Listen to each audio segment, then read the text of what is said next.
Hello dear students, कैसे हैं आप सभी।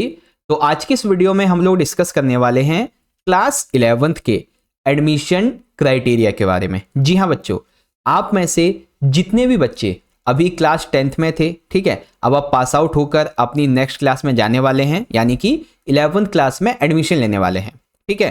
तो आपके लिए सबसे ज़्यादा जरूरी और सबसे मोस्ट इंपॉर्टेंट कदम ये हुआ सबसे पहला कि क्लास 10th में जितनी भी आपकी परसेंटेज आई है, जितने भी आपके नंबर आए हैं, उसके हिसाब से आपको कौन कौन सी जो स्ट्रीम्स हैं वो मिल सकती हैं। यानी कि क्लास 10 के परसेंटेज और नंबर के हिसाब से आपको साइंस, कॉमर्स, आर्ट्स यानी कि ह्यूमैनिटीज मिल सकती है, विद मैथ और विदाउट मैथ कैसे। तो सारी इंफॉर्मेशन इस एक ही वीडियो में हम देने वाले हैं, ठीक है। तो इस वीडियो को कंप्लीटली एंड तक जरूर देखिएगा, और अगर आप हमारे चैनल पे पहली बार आए हैं तो जल्दी से चैनल को सब्सक्राइब कर लीजिएगा और बेल नोटिफिकेशन को ऑल पे जरूर सेट कर दीजिए।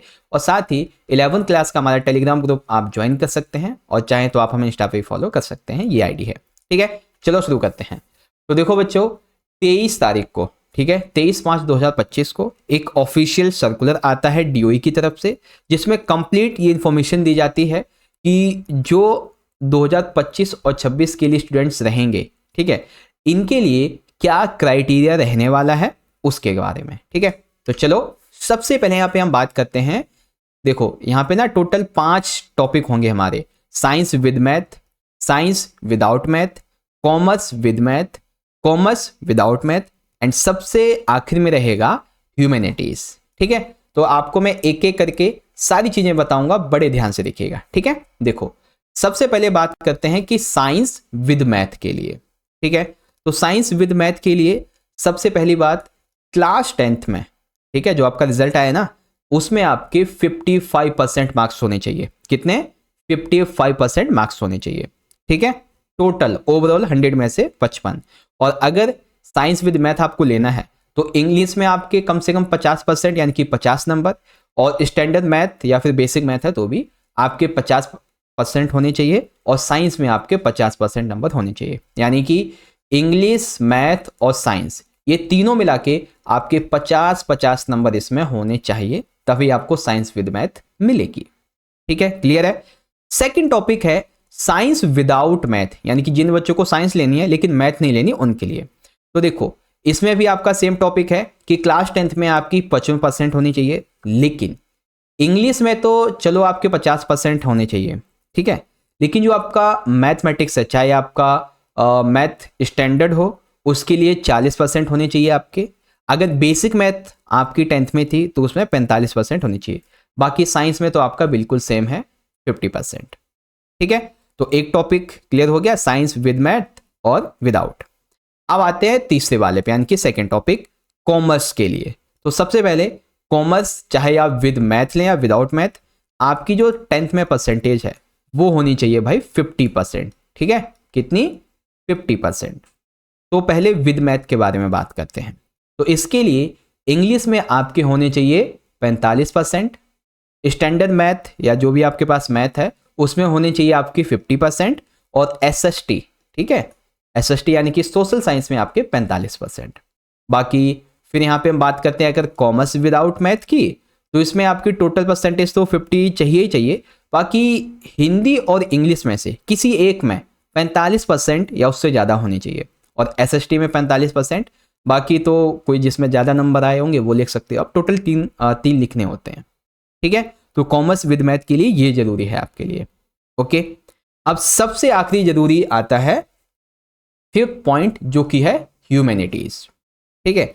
अब ह्यूमैनिटीज के जो ह्यूमैनिटीज है ना, वो तो क्लास 10th के ऑलमोस्ट सभी बच्चों को मिलेगी, ठीक है। देखो क्या लिखा हुआ है, a student must have been declared pass at the secondary school examination by CBSE और इट्स इक्विवेलेंट बोर्ड। यानी कि आपने चाहे सीबीएसई बोर्ड से दिया है या फिर जिस भी बोर्ड से दिया है, आप उसमें पास होने चाहिए, केवल पास, ठीक है। तो आपको ह्यूमैनिटीज मिल जाएगी, उसमें जो भी सब्जेक्ट होते हैं वो मिल जाएंगे। अब यहाँ पे 2 कंडीशन है। अगर आपको ह्यूमैनिटीज में इकोनॉमिक्स और मैथमेटिक्स चाहिए, वैसे तो बहुत से स्कूल्स हैं जो कि ह्यूमैनिटीज को विद मैथ नहीं देते हैं, कुछ देते होंगे, उनकी बात अलग है, ठीक है। तो अगर आप चाहते हैं ह्यूमैनिटीज के साथ में इको को पढ़ना, इकोनॉमिक्स को पढ़ना, तो आपकी 10th में परसेंटेज होनी चाहिए 45%। ठीक है, 45% होगी तो आपको 11th में ह्यूमैनिटीज में इकोनॉमिक्स मिल जाएगी। ठीक है, अगर आप चाहते हैं कि 11th क्लास में आप ह्यूमैनिटीज के साथ में मैथ को पढ़ें तो आपकी 50% टोटल होनी चाहिए। ठीक है, 50% ये टोटल नहीं बल्कि स्टैंडर्ड मैथमेटिक्स में या फिर जो भी आपके पास में थी उसमें होनी चाहिए आपकी। ठीक है, तो सारा क्राइटेरिया अब आपको यहाँ पे क्लियर हो चुका होगा। मैंने सारी चीजें आपको यहाँ पे बता दी हैं, चाहे साइंस विद मैथ हो, विदाउट मैथ हो, कॉमर्स विद मैथ और विदाउट मैथ, फिर यहाँ पे आता है ह्यूमैनिटीज का जो ऑप्शन है। ठीक है, तो सब क्लियर हो गया होगा। अब आपको ये वीडियो अच्छी लगी है तो जल्दी से इस वीडियो को एक प्यारा सा लाइक कर दें, क्योंकि आपका एक लाइक हमें बहुत मोटिवेट करता है ऐसे वीडियोस को बनाने के लिए। तो लाइक करें, अपने सभी क्लासमेट्स में शेयर कर दें जो भी 11th क्लास में आने वाले हैं। और हम आपको 11th क्लास बहुत अच्छे से पढ़ाने वाले हैं। ये 2025 और 26 का आपका जो सेशन है ना, इसमें हम आपको बहुत अच्छे से पढ़ाएंगे जुलाई से। ठीक है, तो सारे बच्चे चैनल को सब्सक्राइब करके बेल नोटिफिकेशन को ऑल पे जरूर सेट कर दो। और आप हमसे जुड़ जाओ इंस्टाग्राम पे भी और टेलीग्राम पे भी, सर्च कर लो या फिर लिंक आपको डिस्क्रिप्शन में मिल जाएगा।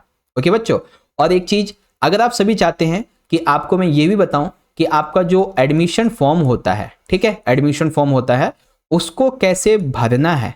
ठीक है, उस एडमिशन फॉर्म को कैसे भरना है, अगर आप ये भी जानना चाहते हैं तो कमेंट में लिखें कि सर ये एडमिशन फॉर्म कैसे भरें, इसके ऊपर वीडियो बनाओ।